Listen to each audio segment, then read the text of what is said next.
저희가 지금 몇 주간에 걸쳐서 바울이 골로새서 뒷부분에서 인사말로 소개하는 문안을 하는 우리 동료들을 소개하고 있는 사람들을 한 사람 한 사람씩 조금 더 자세하게 다루고 있습니다. 그냥 이렇게 쑥 간단하게 지나칠 수도 있었겠지만 이렇게 다루고 싶었어요. 한 번쯤은 이분들을 좀 더 자세히 들여다보는 일이 필요하기 때문이기도 하고 무엇보다도 그것이 하나님께서 우리를 다루시는 방식이기 때문에 그렇습니다. 하나님께서는 우리들을 대하실 때 싸잡아서 어떤 문안 리스트에 이렇게 적어놓고 대충 이렇게 상대하시는 분이 아니시잖아요. 우리가 알지만 심지어 우리가 하나님께서 나 같은 사람을 알기라도 하실까? 나 같은 사람의 문제에 대하여 하나님께서 개입하실 의지가 있는 건가? 혹은 파악하고 계신 건가? 이렇게 의심하는 상황이 있을지라도 우리가 언젠가는 돌아보게 될 때 하나님께서 얼마나 섬세하고 놀랍고 구체적으로 우리들의 삶을 매우 인격적으로 관계해 오셨는가 하는 것들을 우리가 반드시 깨닫게 될 것이기 때문에 하나님께서 우리를 대하시는 방법은 절대로 집단적이지 않죠. 매우 개별적이기 때문에 우리들도 그 하나님께 맞추어서 한 사람 한 사람을 좀 자세하게 달아보는 일이 필요하지 않겠는가 생각을 해서 이렇게 다루게 되었습니다. 오늘의 주제는 위로입니다. 위로. 우리 모두에게는 위로가 필요하고 또 위로 받아야 될 필요가 있을 때가 있습니다. 그렇지만 위로라고 하는 주제가 그렇게 썩 단순한 주제는 아닙니다. 그렇죠? 그래서 어떤 위로는 굉장히 묵직하고 깊어요. 그렇지만 어떤 위로는 좀 가볍고 찰랑거리기도 합니다. 어떤 위로는 아주 짧죠. 위로의 수명이 짧고 어떤 위로는 아주 영원토록 큰 위로가 되기도 하는 것입니다. 반면에 어떤 종류의 위로, 우리가 갈망하고 집착하는 어떤 종류의 위로는 오히려 우리들의 삶을 상당히 파괴할 수 있는 그런 위로도 있을 거라고 생각이 됩니다. 우리가 쉽게 생각할 수 있는 경우가 이제 관계 중독 같은 거죠. 관계 중독에 걸린 사람은 위로 어떤 누군가가 나에게 따뜻한 미소를 전해주고 나를 친절하게 대해주고 나를 받아주는 것 같은 제스처를 내게 보여준다면 내게 위로가 될 것 같이 목말라 하는 거죠.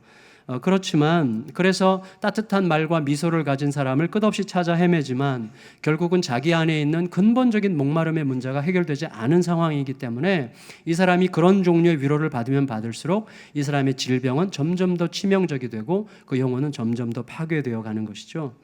어떤 사람은 인정을 받아야만 위로를 받는 경우들이 있습니다. 인정을 받아야만 위로를 받는, 어떤 사람이라고 할 만큼도 할 수 없죠. 우리 모두가 다 사실 인정을 받아야만 위로를 받는 경향이 어느 정도 있다고 생각이 되는데 그런 강박이 너무 강한 경우, 그래서 당신 참 유용해, 당신 참 유능해, 당신 참 좋은 사람이야, 당신 참 괜찮은 사람이야, 참 멋있는 사람이야, 이런 종류의 소리를 듣지 않으면 뭔가 불안하고 뭔가 채워지지 않고 뭔가 불안한 그런 상황 속에 있기 때문에 그런 말을 듣기 위해서 사람과 일에 매달리며 일 찾아 사람 찾아 끝없이 발걸음을 옮기는 그런 경우들도 있어요. 그래서 사람과 일에 지나치게 매달리면서 자기를 소진시키고 심지어 하나님과의 관계까지도 상당히 망가뜨리게 되는 그런 경우들이 종종 있습니다. 저 같은 목회자들이 그런 질병에 걸릴 가능성이 굉장히 많고 또 열심히 섬긴다고 하는 분들이 그런 트랩에 빠질 가능성이 굉장히 많죠. 그래서 하나님을 섬기기보다 하나님을 이용해서 나를 섬기게 되는 일들이 사실 굉장히 교묘하게 우리를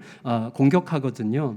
여러분에게 여러 번 고백했지만 저는 바로 중증 환자였습니다. 그런 고백. 사람들이 누군가가 저에게 인정해주고 칭찬해주고 고맙다고 하고 그리고 멋있다는 말은 제가 들을 적이 없으니까 멋있다는 것보다 좀 훌륭하다 그러고 참 괜찮다 그러고 좋다 그러고 막 이런 얘기를 들어야만 만족이 되는.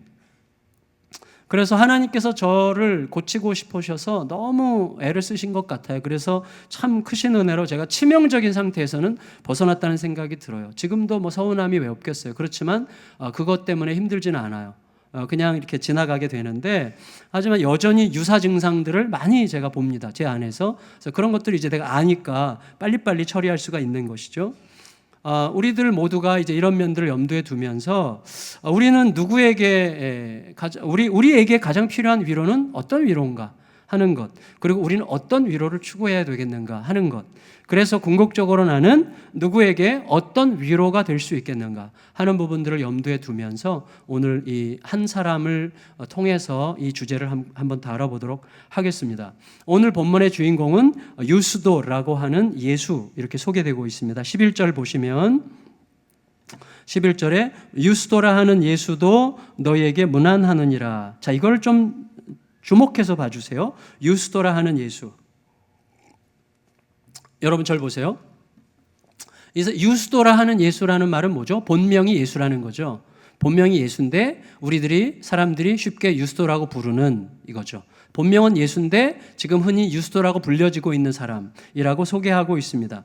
자, 예수라고 우리말로 표기된 우리말로 번역된 게 예수인데 이 말의 헬라어 원문은 이에수스예요. 이에수스. 이에수스라는 말을 우리말로 예수라고 번역한 건데 이에수스라는 말은 어디서부터 왔는가 하면 구약 성경 여호수아에서 왔어요. 그러니까 여호수아와 같은 뜻인데 여호와가 구원이시다. 여호와가 도움이 되신다. 여호수아라는 말이 이제 이스라엘 백성들이 바벨론 포로기를 거치면서 여호수아가 이제 예수아라는 좀 축약된 이름으로 많이 우리 자녀들에게 이름 붙여주는데 쓰였기 시작했대요. 예수아라는 말이 이제 헬라어로 소리 나는 대로 헬라어로 음력된 게 이에수스고 그게 한국말로 번역된 게 예수예요. 이게 이제 왜 우리가 이걸 생각해야 되는가 하면 예수라는 이름은 유대인들이 자기 자녀들에게 쉽게 붙여줄 만한 이름이었다는 거예요. 그리고 자, 이걸 먼저 염두에 두시고 그 다음에 유스도라는 말은 영어에 just 있죠. justice, 공의, 의롭다라고 하는 의미의 어원이 이제 justous라는 라틴어죠. 그러니까 유스도라는 말은 이 정의롭다, 의롭다라는 말의 어원이 되는 말인데 이거는 로마식 이름이에요. 로마식 이름. 근데 학자들에 따르면 이 유스도라고 하는 이름을 가진 사람들이 적지 않았는데 유대인들이 유스도라는 이름을 가졌다면 그 사람은 로마 시민권자일 가능성이 높다는 거예요. 그러면 우리는 이렇게 예측할 수 있어요. 유스도라고 하는 예수는 누구냐? 유대인이에요. 그러나 유럽이나 아시아 지역에 흩어진 디아스포라 유대인 중에서 그곳에서 외국에서 태어난 유대인 이민자죠. 그런데 그 집이 뭔가 유력함이 있어서 로마 시민권을 딴 집안의 아들입니다. 유스도는 로마 시민권을 가진 유대인으로서 아시아나 유럽 어느 지역에 사는 이제 유대인으로 이제 우리가 이해하면 되겠습니다. 그런데 자, 우리가 오늘 포인트로 맞추려고 하는 핵심은 뭐냐면 바울이 이 사람을 언급하면서 그냥 유스도라 이렇게 부르지 않고 유대인으로서 예수라는 이름을 가진 유스도라고 소개하고 있다는 사실에 우리가 좀 주목할 필요가 있습니다. 그럼 뭔가를 생각하게 하는 부분이에요. 왜냐하면 지난주에 우리가 언급했던 아리스타고와 마가 같은 경우도 유대인이거든요. 그러나 그들을 소개할 때는 이런 방식으로 소개하지 않았습니다. 유독 이 유스도만 유스도라 하는 예수라고 소개를 함으로써 뭔가 이름 속에 어떤 사연이 있음을 우리에게 느끼게 하는 방식으로 소개하고 있다는 거죠. 일단 우리가 이렇게 좀 추론을 해가 볼 수 있을 것 같아요. 뭐냐면 자, 그의 부모가 자기 아들을 낳는데 아들의 이름을 예수라고 붙여줬다는 것은 그 부모가 아직 예수님을 믿기 전이었거나 믿지 않았을 때죠. 내가 지금 예수님을 믿고 있는데 여러분 애들 낳아서 애 이름을 예수라고 붙여줄 수가 없죠. 예수님 섬기는 사람이. 지금 한 번도 예수라고 이름 붙인 사람 한 번도 못 봤어요. 지금까지. 요셉도 있고 야곱도 있고 다니엘도 있고 사무엘도 있는데 예수는 없어요. 그렇죠? 그러니까 아들의 이름을 예수라고 붙여줬다는 것은 이 부모님이 예수를 만나기 전이었거나 예수님을 몰랐을 때라고 할 수가 있겠죠. 예수를 믿는 상황이라면 예수라는 이름을 쓰는 게 꺼려지지 않겠어요? 함부로 쓸 수가 없잖아요. 사실은 저도 굉장히 많은 사람들이 좋아하는 배우가 있어요. 조진웅이라고 아시죠? 조진웅. 모르셔도 아무 상관없습니다. 하여튼 제가 좋아해요. 근데 연기를 너무 잘하는데 이 조진웅이라는 배우는 원래 조진웅이 아니죠. 원래 다른 이름인데 조진웅은 원래 자기 아버지 이름이에요. 그래서 아버지 이름을 자기 예명으로 쓰고 있다고 고백했죠. 이유가 뭐냐면 자기가 아버지를 너무 사랑하고 존경하기 때문에 배수진을 친 거예요. 내가 배우로 활동하면서 아버지의 이름에 요만큼이라도 오명을 남기지 않고 자랑스러움을 남기겠다고 하는 그런 엄청난 그 배수진을 딱 치고 시작하겠다고 한 거죠. 지금까지는 잘 가고 있는 것 같아요. 그런데 어쨌거나 아버지 이름을 걸었다는, 그러니까 내가 어떤 이름을 쓰느냐 하는 것에 담긴 여러 가지 그 맥락들이 있는 거죠. 흥미로운 맥락들이 있는 것이죠. 물론 문제가 있을 수 있어요. 아버지랑 같이 있는데 친구들이 우르르 몰려오는 경우에 아버님, 이 진웅이 이 자식이 말이죠. 이렇게 얘기하면 좀 곤란하지 않겠어요? 근데 어쨌거나 이름에는 뭔가 맥락이 있다는 거죠. 여러분, 무엇보다도 예수라고 하는 이름은 예수 그리스도의 복음이 확장되고 기독교가 점점 더 흥왕하게 되면서 유대인들에게는 경계심 1호죠. 예수. 기독교의 핵심이니까. 그러니까 유대인들은 기독교 때문에 상대적 피해를 보고 있다고 상당히 피해의식을 갖고 있었기 때문에 기독교가 흥왕할수록 예수라는 이름은 그들에게 꺼려지는 거예요. 실제로 역사적으로 보면 1세기 후반에서 2세기 초부터는요, 예수라는 이름이 거의 등장하지 않아요. 유대인들 안에서. 그러니까 예수라는 이름을 그들이 쓰지 않아요. 이단 교주의 이름을 자기들이 생각할 때는 기독교가 이단 아니에요, 그 당시에. 이단 교주의 이름을 내 아들에게 붙일 수 없는 거죠. 그러니까 예수라는 이름이 거의 등장하지 않는다는 거죠. 2세기쯤 오면. 여러분, 그러니까 우리가 이렇게 생각할 수 있어요. 생각해 보면 유대인들은 예수라는 이름에 대한 거부감 때문에 예수라는 이름을 쓰기를 꺼려했고, 그 다음에 그리스도인들은 예수라는 이름의 존귀함 때문에 예수라는 이름을 자기 자녀에게 붙이기를 꺼려했다는 거죠. 따라서 여러분, 기독교 복음이 점점 더 확장될수록 우리가 이렇게 예상할 수 있어요. 자, 유스도라 하는 예수를 사람들이 부를 때 이 유스도 가까운 사람들은, 가까운 그리스도인들은 유스도를 절대 예수라고 안 부르겠죠. 내가 예수님을 섬기는 그리스도인으로서 내 가까운 친구 유스도인데 원래 이름이 예수인데 예수라고 부르기보다는 유스도라고 부르게 되지 않겠어요? 그러니까 유스도라고 불렀을 거예요. 그리고 유대인들은 그를 예수라고 부르는데 굉장히 거부감을 느꼈겠죠. 그리고 그의 이방인 이웃들이 있다면 그 이방인 이웃들도 예수라고 부를 필요가 없어요. 왜? 이방인의 이름 유스도가 있으니까 예수라고 부를 필요가 없는 거죠. 다시 말하면 유스도라고 하는 예수라는 이 사람의 이름을 예수라고 부를 자가 아무도 없었다는 거예요, 주변에서. 다만 바울만 유스도라 하는 예수라고 지금 소개하고 있다는 거죠. 여기에 어떤 의도성이 있다고 보여지는 거예요. 말하자면 이런 거죠. 유스도라 하는 예수라고 소개한다면 거기에는 어떤 의미가 있는 건가 하면 한때 예수라고 불렸지만 지금은 유스도라고 불리고 있는 자 라는 의미라기보다는 어떤 의미인가 하면 지금은 유스도라고 불리고 있지만 실제 그의 본 이름은 예수인 자, 내가 예수라는 이름으로 알고 있는 자를 소개하고 있는 것이죠. 여러분, 따라서 바울이 별 생각 없이 부르는 게 아니라 상당히 그의 이름을 아껴서 부르고 있는 거라면 여기에 뭔가 말하고자 하는 의미가 있는 것이죠. 아마도 바울은 그의 본명이 예수였다고 하는 사실을 강조함으로써 그의 삶의 모습이 그 이름에 걸맞게 예수에 가까운 자라는 사실을 강조하고 싶었는지도 모르겠어요. 여러분, 우리들은 누구에게 위로를 받죠? 아주 간단하게 말하면 아주 드물게라도 그의 이름이 예수여도 괜찮을 것 같은 사람을 만날 때, 아주 드물지만 어떤 경우에 저 사람의 이름은 진짜 예수여도 괜찮을 것 같아 라는 사람을 만나게 될 때 우리는 그와 같은 시대에 살고 있다는 사실만으로도, 그와 같은 공간에 있다는 사실만으로도 큰 위로를 받게 되는 거죠.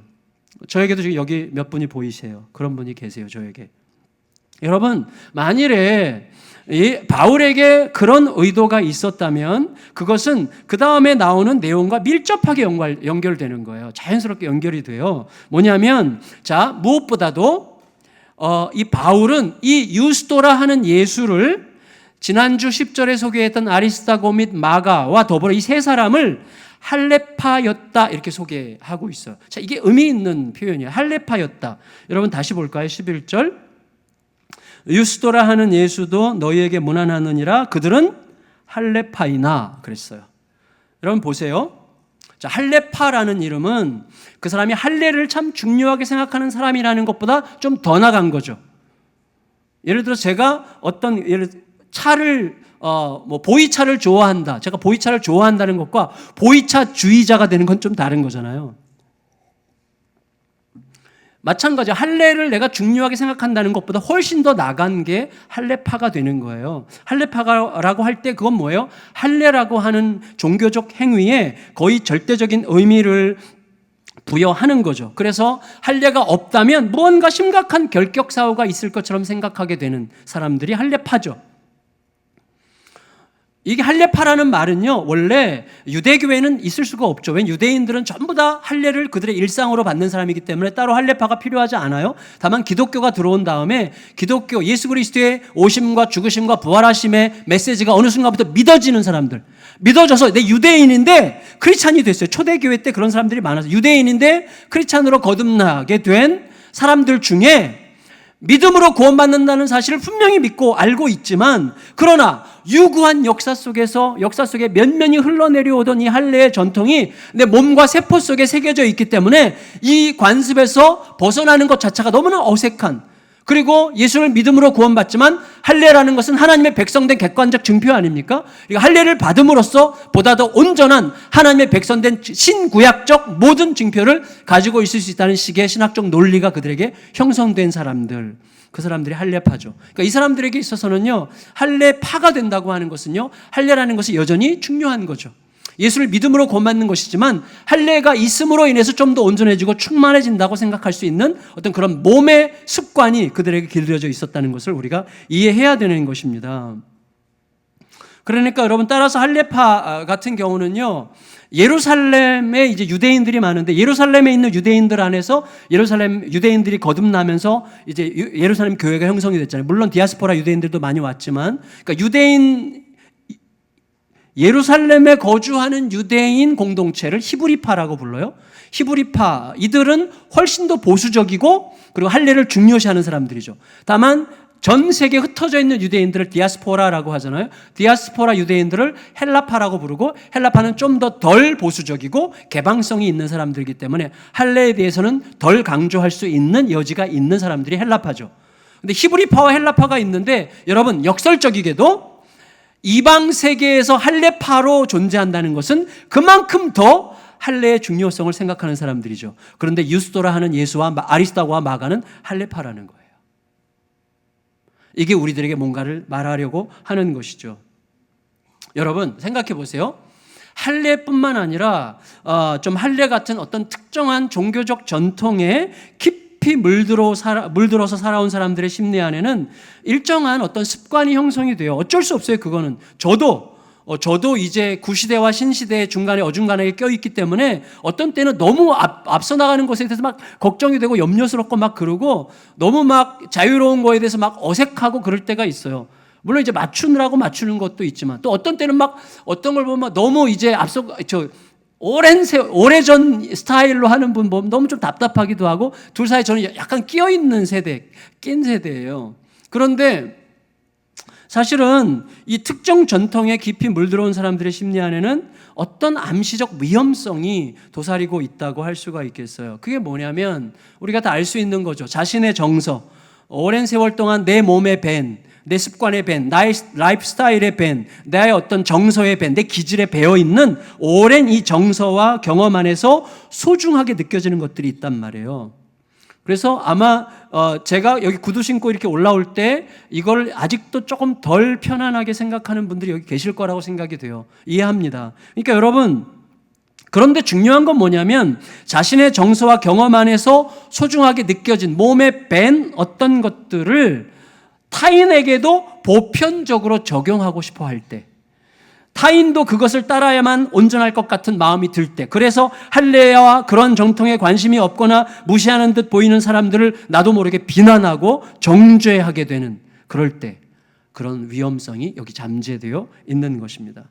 최근에요, 우리나라에서 가장 유명한 기독교 가정사역자 중에 한 사람이라고 할 수 있는 분이, 아주 유명한 분인데, 그분이 자기의 SNS에 자기가 생각하는 기독교 적폐 대상 5가지를 소개했어요. 지난 주간의 일인데, 한국 교회의 5적, 5개 적폐 대상을 5가지를 적었어요. 저희 교회가 해당되는 게 많더라고요. 제가 아주 움찔했는데,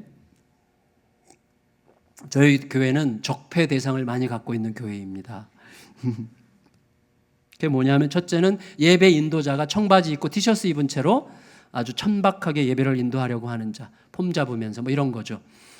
저는 뭐 그러지 않죠. 근데 우리 교회 학교에서는 가끔 그렇게 하더라고요. 청바지 입고 뭐 찢어진 청바지 입고 막 티셔츠 입고 이제 애들이랑 뭐 맞추려고 뭐 어떤 행사 때 그렇게 하기도 하는데 저는 뭐 오케이예요. 그렇지만 이제 그분은 이게 이제 한국 교회를 무너뜨리는 굉장히 큰 적이다 생각해요. 예배 시에 드럼을 사용하는 거. 그래서 이분의 이 글 때문에 지금 한국의 모든 예배 인도자 중에서 드러머들이 지금 막 들고 일어나고 있는데, 그 다음에 예배 중에 스크린 사용하는 거. 그래서 이 스크린 업자들이 지금 상당히 긴장하고 있어요. 그 다음에 예배 중에 복창기도 쫙 뭐 이런 거. 근데 놀랍게도 마지막이 뭐냐면 성찬식이었어요. 성찬식. 그러니까 이제 성찬식 자체가 아니라 한국교회식의 성찬식. 막 이렇게 우르르 해가지고 막 정신없이 나눠주고 막 해가지고 막 끝내는 이런 식의 성찬식. 물론 약간 마음이 이해가 가기는 해요. 근데 저는 이분이 말하고자 하는 의도를 알겠어요. 그리고 왜 그렇게 말하고 싶은지를 알겠어요. 이해하고 싶어요. 그런데 저는 아쉬웠어요. 이분의 개인적인 정서를 존중할 수 있지만 그 설명이 너무나 미흡했다. 이런 생각이 들어요. 이런 자기가 어떤 지적을 할 때 그런 지적에 해당될 만한 사람들은 어떤 입장에서 그런 걸 하는지, 그리고 그런 것에 대해서 어떤 정도의 이해 정도가 있을 수 있는지를 생각할 줄 알아야 되거든요, 사실은. 물론 생각할 줄 안다고 생각하시겠지만 전혀 설명하지 않았어요. 제 생각에 이분의 이런 논리에서 보다 심각한 문제는 이거라고 생각해요. 자기 몸에 배어있는, 이분이 이제 좀 굉장히 보수적인 교단 출신이신데, 이분의 몸에 배어있는 개인적인 보수 성향과 느낌을 자신의 대중적 지명도에 기대어 신학적인 보편 이슈로 부각시키려고 하는 오류가 이분에게 있었다고 생각이 됩니다. 아쉽지만 물론 우리 교회도 상당히 보수적인 교단에 속한 교회죠. 여러분, 이런 거 가장 단순하게 말하면 본질이 아닌 것을 보편적인 진리인 것처럼 강요하는 것은 언제나 아쉽고 위험하죠. 이분은 자신의 주장을 소신 있게 펼친다고 했겠지만 그의 소신에는 다양한 타자들을 향한 충분히 설득할 만한 신실한 겸손함이 부족했다. 이렇게 생각이 됩니다. 어쨌거나 여러분, 할례파에게 그런 어려움이 있었다는 거예요. 할례파를 이해할 수 있어요. 그러나 할례파에게는 언제나 그런 종류의 아쉬움, 그런 종류의 자기 모순의 위험성이 있는 거예요. 왜 자기 모순입니까? 이 사람들이 할례를 행하는 이유는 뭐예요? 하나님께 더 확실하게 속하기 위한 행동이라고 확신하기 때문에 그렇게 하는 것입니다. 그러나 그 확신 어린 행동을 강조하고 보편화시키고 절대화해서 다른 사람들에게 적용하려고 하고 다른 사람들이 그렇게 하지 않을 때 정죄하려고 하는 태도는 모든 사람들을 있는 모습 그대로 받으시는 하나님의 질서와 사랑에 대한 거절이죠. 사실은 하나님을 위한다는 행동으로 사실은 하나님의 마음에서 크게 벗어나는 모순에 빠지게 되는 이런 일들은 진짜 무수히 많아요. 진짜 많아요. 우리가 적당히 그냥 넘어가서 그렇지 굉장히 많습니다. 제 안에서도 무수히 발견된다고 생각이 됩니다. 우리는 할례파에 속한 사람들의 이 보수적인 성향과 할례에 대한 그들의 집착을 이해하고 싶습니다. 하지만 그것은 엄밀히 말하면 이런 거 비슷하다고 생각이 돼요. 전쟁터에서 충격으로 이 전쟁의 트라우마 때문에 그 충격 때문에 폭력적이 된 아버지를 이해하는 마음과 비슷하다고 생각이 돼요. 전쟁의 충격 때문에 심한 트라우마에 시달리면서 폭력적이 되어버린 아버지를 이해할 수 있지 않습니까? 충분히 이해해야죠. 여러분, 하지만 그것 때문에 가족들이 지속적으로 심각한 피해를 보고 또 가까운 사람들의 영혼이 죽어나가는 것을 내버려 둘 수는 없죠. 극단적인 경우에는 병원에 입원시켜서 좀 나머지 가족들을 보호해야 될지도 모르지 않겠습니까? 그러니까 유대 기독교인들 안에 형성된 여러 가지 이 종교적 집착들, 그 중에 하나가 할례파인데 이 할례파의 집착들은 어떻게 보면 성령을 통하여 마음의 할례가 우리에게 임한 것으로 인해서 이미 성취된 그것을 옛 패러다임을 가지고 현재 세계에 여전히 적용하려고 몸부림하는 너무나 안쓰러운 태도죠. 이미 폐기된 그 낡은 옷을 새 몸에 걸치려고 하는 너무나 서글프고 안타까운 몸부림일 뿐입니다. 하나님의 나라를 위한다고 하면서 하나님의 나라를 가로막는 모순에 빠지는 거죠. 이런 일은 오늘날도 얼마든지 있을 수 있는 거예요. 하지만 오늘 바울은 이 오늘의 주인공 유스도라 하는 예수와 아리스다고와 마가가 이런 할례파이긴 하지만 이딴 식의 할례파는 아니었다는 거예요. 그때 할례파이긴 했지만 이런 할례파는 아니었다는 거예요. 그래서 이렇게 얘기하는 것입니다. 자, 11절을 다시 보면 유스도라 하는 예수도 너희에게 문안하느니라. 그들은 할례파이나 이들만은 하나님의 나라를 위하여 함께 함께 역사하는 자들이니. 자, 여기에 바울의 기쁨과 바울의 슬픔이 함께 있어요. 바울의 기쁨은 무엇입니까? 그래도 끝까지 할레파라고 하는 자기의 패러다임에 갇혀가지고 그 좁은 눈으로 모든 사람을 정죄하고 판단하는 오류에 빠지지 않고 끝내 할레파임에도 불구하고 그 영역을 뛰어넘어 하나님의 나라의 일꾼으로 일한 사람들. 다시 말하면 내 정서, 내 고집, 내 전제, 내 경험이 중요한 건 알지만 내 정서가 얼마나 중요합니까? 그렇지만 그것보다 하나님의 나라와 우리 주 예수 그리스도의 이름이 훨씬 더 크다는 사실을 결코 잊지 않은 자들. 그의 나라와 예수의 이름을 위하여 내 정서 따위는 내 고집과 내 전제, 내 경험, 내가 가치 있게 생각하는 어떤 것은 언제든지 내려놓을 수 있다고 생각하는 바로 그 자세를 바울은 하나님의 나라를 위해서 역사하는 태도로 이해했다는 거예요. 그것 때문에 기뻐요. 그렇지만 바울이 그들은 할레파이나 이들만은 하나님의 나라를 위해서 역사했다라는 말 속에 슬픔이 있죠. 어떤 슬픔입니까? 여러분, 우리 교회 안에도요, 굉장히 다양한 분들이 계실 수 있어요. 굉장히 다양한 분들. 정치적인 이슈가 다르고요. 정치적인 선호도가 다르고요. 여기서 제가 여러분 지난번 대통령 선거 때 누구 찍었습니까? 하면 아마 굉장히 다양한 의견들이 나올 거예요. 여러분 제가 누구 찍었는지 아시면 깜짝 놀라실 거예요. 저는 정갑신을 찍었습니다. 농담이고요. 근데 여러분 굉장히 다양해요. 그게 중요하지 않아요. 교회는 어떤 곳이에요? 교회가 정치적인 이슈가 있고 정치적 이슈가 우리들에게 중요하지만 정치적 이슈보다 훨씬 더 크신 예수 그리스도와 그의 나라 앞에 내 정치적인 선호도를 내려놓을 준비가 되어 있는 사람들이 모이는 곳 아닙니까? 그러니까 교회 안에는 정상적이라면, 예수 그리스도 몸 안에는 정상적이라면 야당과 여당이 함께 있을 수 있는 거예요. 굉장히 다른 정치적 성향과 그리고 교회 문화에 대한 내 선호도가 굉장히 다른 사람들이 오직 예수의 이름 때문에 서로의 차이를 인정하면서 함께 공존할 수 있는 공동체가 교회여야 되는 거예요. 여러분, 초대교회 때 똑같은 어려움이 있었어요. 예수의 복음이 딱 전해지니까 아까 말씀드린 것처럼 예루살렘 중심의 히브리파 보수파와 그다음에 디아스포라 유대인들 중심의 헬라파 개방적인 사람들 사이에서 여러 가지 신학적인 이슈들 때문에 굉장히 많은 논쟁과 충돌이 있었어요. 어디에서 언제까지 뭘 지켜야 되느냐, 이것 때문에 굉장히 많은 논쟁이 있었고 그것 때문에 제1차 예루살렘 총회가 열렸던 거거든요. 그래서 많은 논쟁이 있었고 어떻게든지 우리가 그리스도 안에서 하나 된 연합된 일치된 교회로 가자라는 노력이 굉장히 많았는데 지금 바울의 이 말을 보면 그들은 할레파이나 이들만은 하나님의 나라를 위해서 일한다라고 말할 때 이들만은이라는 표현 속에 뭐가 있어요? 히브리파와 헬라파, 그 다음에 할레파와 무할레파 사이에 교회 일치를 위한 굉장히 많은 노력들이 있었지만 어떤 시점에 결정적 실패가 있었다는 거예요. 그래서 할레파는 끝까지 우리의 이 주장을, 우리의 이 정서를 버릴 수 없어. 끝까지 이거 밀고 나가야 돼. 우리는 절대 포기 못합니다. 이것 얘기 안 하면 우리 못합니다. 뭐 이런 식으로 끝까지 밀고 나갔다는 거. 그래서 깨졌다는 거예요. 그렇지만 아리스다거와 마가와 유스토라 하는 예수는 할레파임에도 불구하고 그들은 하나님의 나라를 위해서 일한 자들이라 이렇게 얘기하는 것입니다. 자기의 소신, 자기의 정서, 자기의 어떤 개인적인 성향에 매몰되지 않고 더 크신 하나님의 나라와 예수 그리스도에게 자기를 온전히 드렸다, 이렇게 이야기하고 있는 것입니다. 여러분, 이 세 사람은 할례보다 하나님의 나라가 더 중요하기 때문에 내 정서와 고집을 내려놨다는 것입니다. 그래서 여러분, 저는 제가 제일 존경하는 분들이요, 우리 교회에서 정치적인 이슈나 또 문화적인 이슈나 여러 가지 면에서 좀 안 맞는데도 계속 나오시는 분들 있죠. 존경합니다. 진짜 크리스찬이에요. 그게 멋있는 거예요, 그게. 여러분, 맞는 교회 찾아다니는 게 아니에요. 예수 이름 때문에 가는 거예요. 예수 이름 때문에. 여러분, 이 세 사람은요, 할례보다도 예수 그리스도의 복음의 본질 안에서 하나님의 나라가 항상 더 중요하고 우선이라는 사실을 끝내 잊지 않은 자들이라는 것입니다.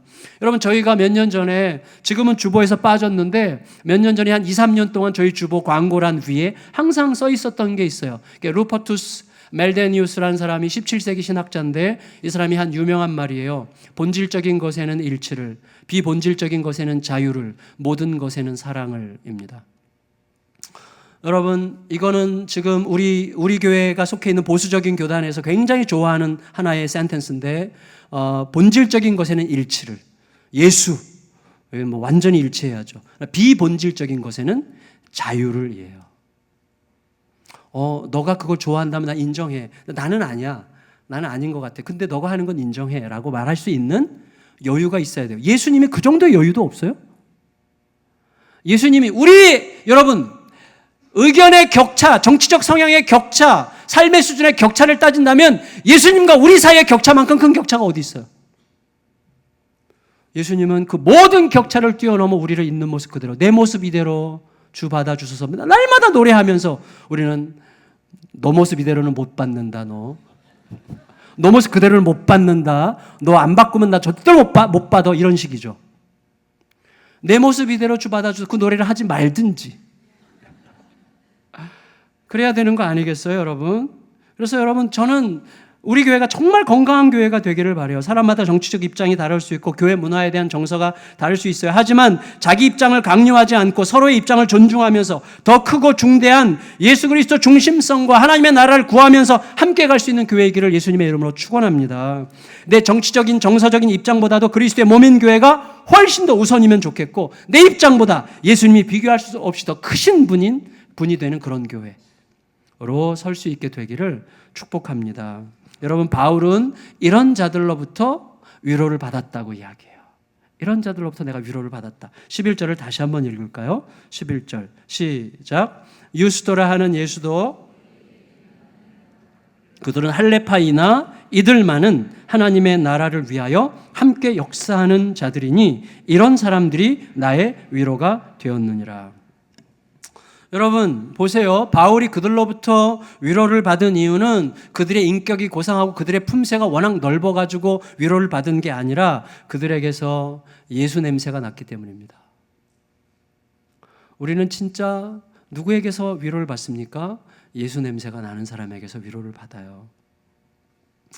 여러분, 바울이 대부분의 유대인들로부터 격렬한 반대와 공격을 받고 있고 심지어 그리스도인이 된 유대인들조차도 모세 율법과 할례의 관습에서 벗어나지 못해서 바울을 심각하게 오해하는 상황 속에서 이 세 사람은 할례파로 분류되는 입장이었음에도 불구하고 보수적인 유대 그리스도인의 입장으로 분류됨에도 불구하고 자기 입장을 넘어서서 바울과 함께 끝까지 이방인들에게 복음을 전하는 일에 힘을 다했다는 거예요.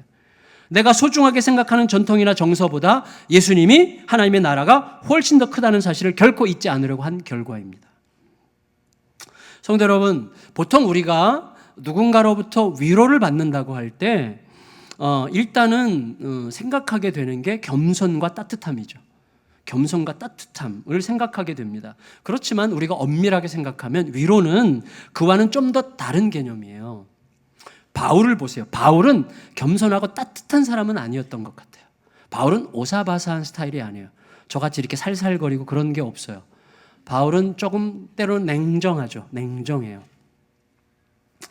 여러분, 살아생전에 옥하는 목사님, 제가 이제 옥하는 목사님 제자들 중에 친구가 상당히 많은데 이제 옥 목사님 얘기를 덜어 해요. 지난 주간에 제가 들었는데 이제 옥 목사님이 그러신다는 거예요. 자기 교회 출신 부목사가 개척을 해서 이제 교회 설립 예배 설교하러 가시잖아요. 그럼 가면 사실 개척한 목사는 옥 목사님 같이 그렇게 큰 어른이 와서 막 격려해주고 참 기대가 된다 뭐 이렇게 얘기해주면 얼마나 좋아요. 그런 얘기 좀 하라고 모신 거 아니에요? 그런데 옥 목사님은 설교할 때 항상 그러셨다는 거예요. 저는 이 목사님이 앞으로 목회를 잘할지 못할지 알 수 없습니다. 두고 봐야 되는 일입니다. 항상 그런 식으로 얘기하셔서 늘 섭섭했다는 거예요. 되게 섭섭했대요. 그런데 그 어간에 또 요즘에 제가 제일 마음에 흠모하면서 좀 이렇게 따르고 배우고 있는 목사님이 팀 켈러 목사님인데 아마 한국뿐만 아니라 지금 전 세계적으로 가장 많은 사람에게 영향력을 주는 목사님이신데요. 내년에 이제 오세요. 혹시 우리 교회 올 수도 있는데 그건 지금 조율 중인데, 근데 이 팀 켈러 목사님이 복음과 복음 사역을 일깨워준다는 면에서 한국 목회자들에게 엄청나게 뜨거운 관심을 지금 받고 계세요. 그런데 이 목사님에 대해서 이 목사님 교회가 지금 전 세계 430개 교회를 개척하셨어요. 분리 개척을 하셨는데 이 목사님 교회 제1호 개척자가 제 친구예요. 우리 교회 와서도 설교하신 노진산 목사님, 뉴욕에서 개척하신 목사님인데 그분이 그렇게 얘기하더라고요. 이 팀 켈러 목사님 자기 교회에 와서 자기 교회에서 교회 설립 예배 때 설교하셨는데 얼마나 냉정한지, 정말 이렇게 축혀 세워주는 따뜻한 말은 한마디도 안 한대요. 아주 객관적이고 냉정하대요. 그런데 여러분 생각해 보세요. 이런 분들은 우리들에게 그 존재 자체로 얼마나 큰 위로가 됩니까? 그분은 따뜻하지 않아요. 근데 엄청난 위로가 되죠. 그렇다면 여러분, 저는 이렇게 말하고 싶어요. 진정한 위로는 따뜻함이나 겸손한 표현 같은 것으로는 다 담아낼 수 없는 무엇이에요. 위로가 된다는 것은 이런 의미라고 해석하면 더 좋을 것 같아요. 뭐냐면 무엇보다도 진리를 향한, 예수를 향한 올곧고 온전한 마음에 대하여 느낄 수 있는 안도감. 자, 제가 우리 부교육자 한 분을 뽑았어요. 이분을 볼 때마다 안도감이 느껴져요. 안도감이 느껴지는 이유는 이분이 살살거리기 때문에, 나에게 충성을 다하는 것 같아 보이기 때문에, 나에게 잘하기 때문이 아니에요. 제가 진실로 내 영혼이 안도감을 느낀다면 이 사람은 정말 진짜구나.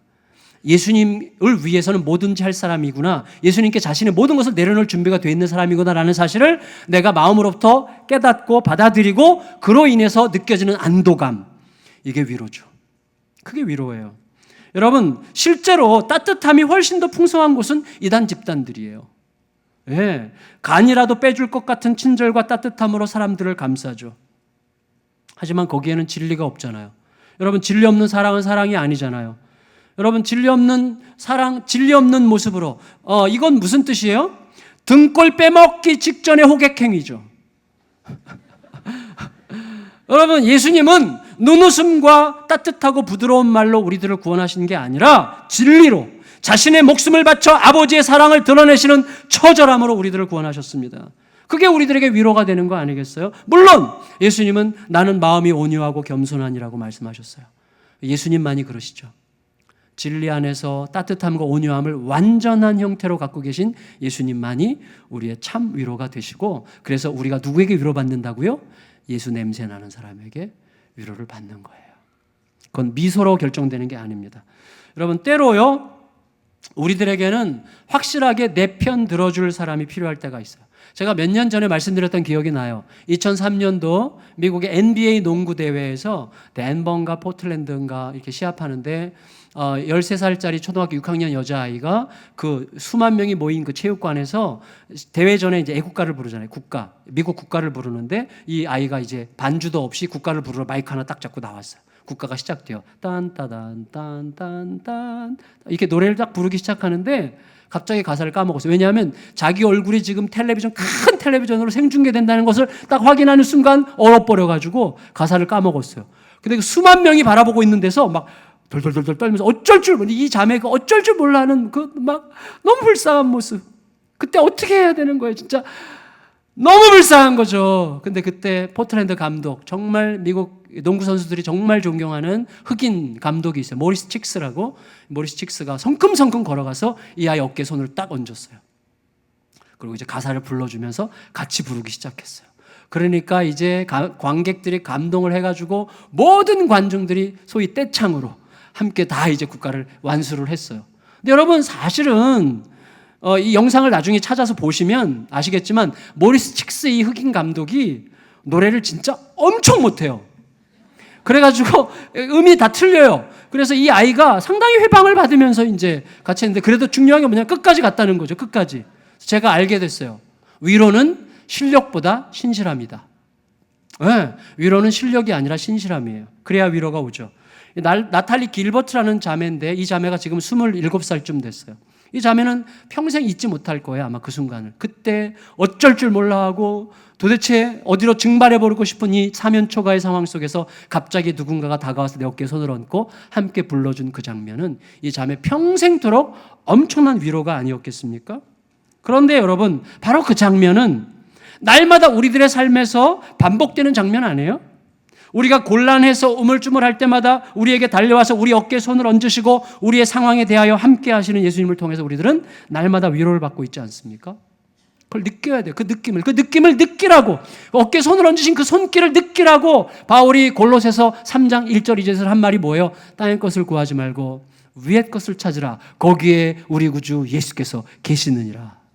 그렇게 말하는 거죠. 여러분, 이건 어떤 의도에서 말하는 거? 위의 것을 찾으라. 거기 그렇게 해서 계시느냐. 이건 어떤 의도죠? 무엇보다도 이 땅에 속한 것, 결국 우리에게 궁극적인 대답이 될 수 없는 것, 오히려 우리들의 영혼을 파괴하고 말 것들의 마음을 빼앗기지 말라고 위의 것을 찾으라고 권면하는 것입니다. 하지만 거기서 더 나아간 거죠. 더 나아가서 우리가 이 땅에 속한 것을 취하지 않기 위해 고통을 당할 때, 결국 우리에게 궁극적인 대답이 될 수 없는 것의 실체를 알아서 거절함으로 환난을 당하게 될 때, 그것들이 오히려 우리 영혼을 파괴하고 말 것들이라는 사실을 들추어내므로 사람들로부터 멍청한 놈, 현실을 모르는 놈, 시대에 뒤떨어진 놈이라는 핍박과 비난을 받게 될 때, 그때 내가 실수한 것처럼 생각되어서 내가 망하는 길로 가고 있는 것처럼 생각되어서 힘에 겨운 그 시간, 호흡하기 곤란한 시간을 보내게 될 때, 나의 실수로 온 세상으로부터 버림받은 것 같은 슬픔에 잠기게 될 때, 내 어깨에 손을 얹고 내 곁에 나란히 서서 나와 같이 고난을 당하고 계실 뿐만 아니라 확실한 승리의 길을 약속하시는